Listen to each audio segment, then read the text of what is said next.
Sir ఈ మధ్య కాలంలో మనం యాక్సిడెంట్స్ చూస్తున్నాం. అడ్డాకుల, చేవెళ్ళ, తర్వాత కర్నూలు. ఈ 3 యాక్సిడెంట్స్‌లో కూడాను చాలా ఇంతకు ముందు మనం ఎప్పుడు చూడని విధంగా ఫ్యామిలీ చనిపోవటం. తర్వాత ముగ్గురు అక్క చెల్లెళ్ళు చనిపోయారు ఒకతే ఇంట్లో. ఒకటి కంప్లీట్‌గా బస్సు తగలబడిపోయింది. దీనికి అండ్ న్యూమరాలజీకి అంటే బస్ నెంబర్స్ ఉంటాయి కదా!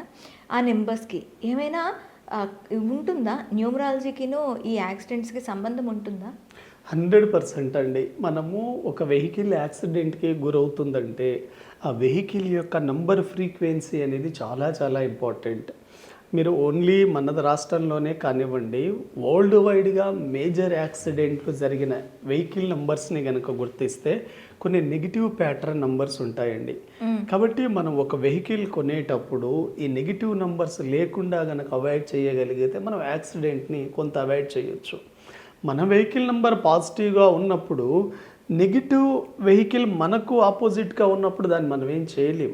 అవును. మన గతంలో కూడా చాలా యాక్సిడెంట్లు జరిగాయి. మీరు బెస్ట్ ఎగ్జాంపుల్ ఎన్టీఆర్ గారు అన్నయ్య చనిపోయారు. అవును. అదేవిధంగా మీరు మనకు యంగ్ ఎమ్మెల్యే అండి హైదరాబాద్లో కంటోనెంట్ ఎమ్మెల్యే గారు ఆమె చనిపోయారు. అలాగే మీరు నారాయణ వాళ్ళ అబ్బాయి చనిపోయారు. నారాయణ విద్యా సంస్థలు అవి గతంలో ఇలా నెగిటివ్స్ చాలా జరిగాయి. మనకు రీసెంట్గా ఒకటి మనకు రంగారెడ్డి చేవెళ్ళ ఒక యాక్సిడెంట్, తర్వాత కర్నూలు జిల్లాలో ఒక ఓల్వా బస్ తగలబడిపోయింది.